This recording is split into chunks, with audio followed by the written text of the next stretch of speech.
More than 500,000 honour their relatives who helped to defeat Nazism. That's it, a mass march through central Moscow with a spectacular fireworks display wrapping up the Victory Day celebrations.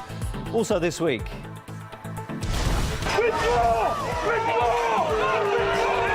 London's hit by street violence as angry crowds protest the victory of Prime Minister David Cameron's Conservative Party in the UK general election.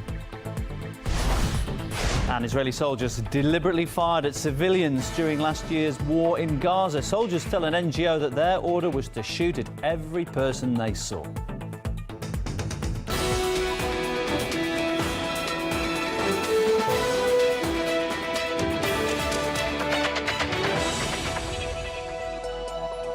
Thanks so much for joining us this hour. My name's Neil Harvey and you are watching The Weekly here on RT International.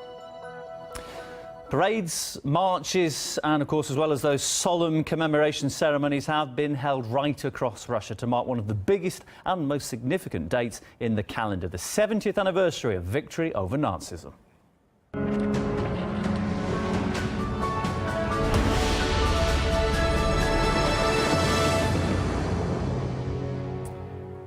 Fantastic celebrations, and they reached their climax with a lavish fireworks display. It lit up the skies above the Russian capital. About 10,000 rockets went off, all in the space of just 10 minutes.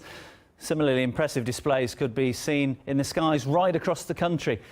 Let's get more on the Victory Day celebrations now. Let's speak to my colleague Kevin Owen, joins me from our special studio with that fantastic view over Red Square. Good afternoon to you, Kevin. Hi Neil, hi all. Yeah, you're talking about what happened at night there. There was an amazing display, wasn't it? Wherever you're watching it around Russia, but certainly the one in Moscow. Of course, yesterday the sun shone down like it is doing so today. But towards the end of the afternoon here in Moscow, it shone down on the most emotionally charged episode of the Victory Day celebrations here on the Immortal Regiment March. It was just something to see, especially from the vantage point here and from the helicopter shots we brought you if you saw it yesterday.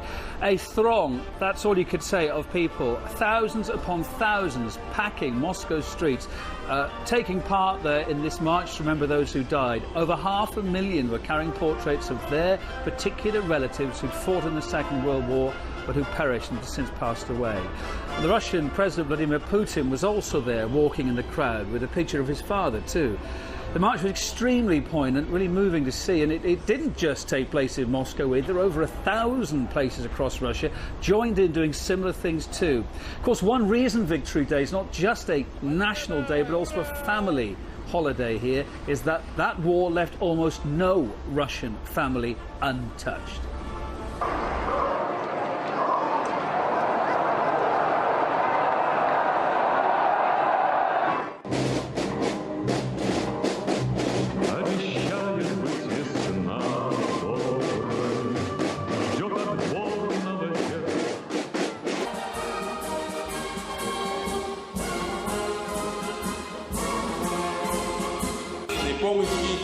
Kerana.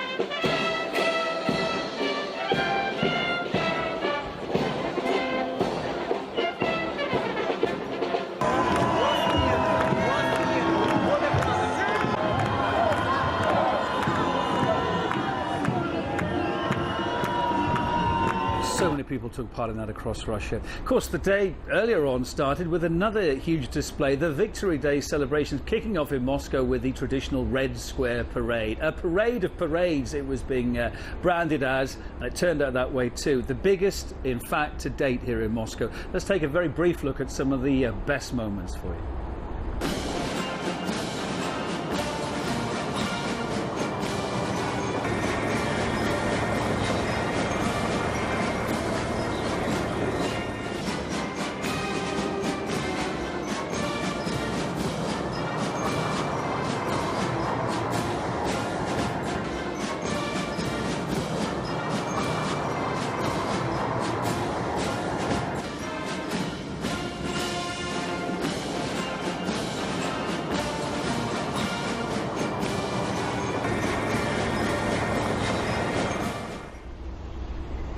However, despite the mass turnout of ordinary citizens, so many people yesterday here in Russia, many Western leaders skipped the V-Day celebrations here in Moscow, despite being invited. However, the German Chancellor will be in the Russian capital today to pay tribute to the fallen Soviet soldiers. In fact, her arrival is expected imminently at Vnukovo Airport. We'll be following that visit. As and when it happens, we'll get the pictures through to you. We'll show them to you.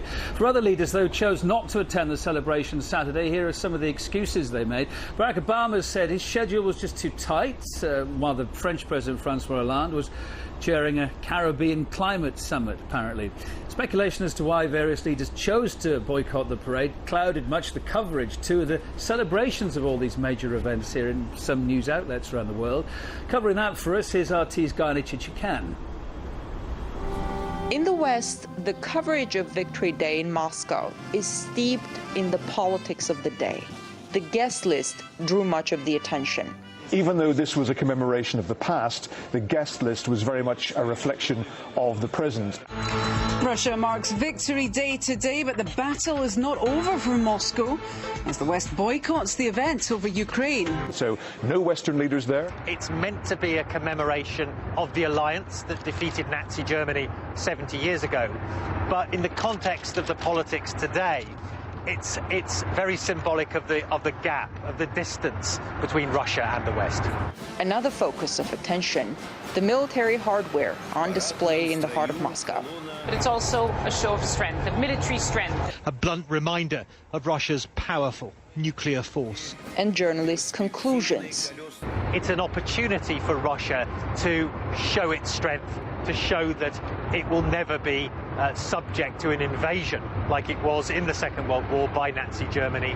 And a message really to the United States and other countries: you may not like Russia very much at the moment, but don't try and pick a fight with it. As the media in the U.S. covered Victory Day celebration in Washington on May the 8th, there was hardly any mention of the Soviet people who had made that victory happen, having paid with 27 million lives. Well, those are old newsreel pictures right now, honoring hundreds of thousands of the fallen who helped bring about victory in Europe and to preserve freedom in the Western world. Politics and tensions of the day have once again obscured the honoring of the Soviet people who fought so hard and sacrificed so much for victory over Nazi Germany. In Washington, I'm Gayane Chichikan, RT. Well, if some of those foreign politicians didn't want to show their faces yesterday, nonetheless, many foreign veterans did want to show their faces. They were here in Moscow on Saturday. Despite their old age and the long flights some of them had to make, they thought it was very important to celebrate the 70th anniversary of the great victory here in the Russian capital. I'm not making it personal when I think of my shipmates that I lost, but I think of those 27 million Russians. They're on my mind every day. I could see them today on Red Square. Those young men couldn't march without the sacrifice those 27 million made. Never forget it. Well, we'll be bringing you more from our special studio overlooking the Kremlin throughout the day. This lovely sunny day here. We'll be closely following Chancellor Merkel's visit to the Russian capital as well. The bells are ringing. Maybe she's landed now. We'll soon find out. Back to you, Neil, at the RT News Centre. Thanks very much, Kevin. That's Kevin Owen, who's been bringing us all things Victory Day as part of our special coverage dedicated to the 70th anniversary of the victory over Nazism.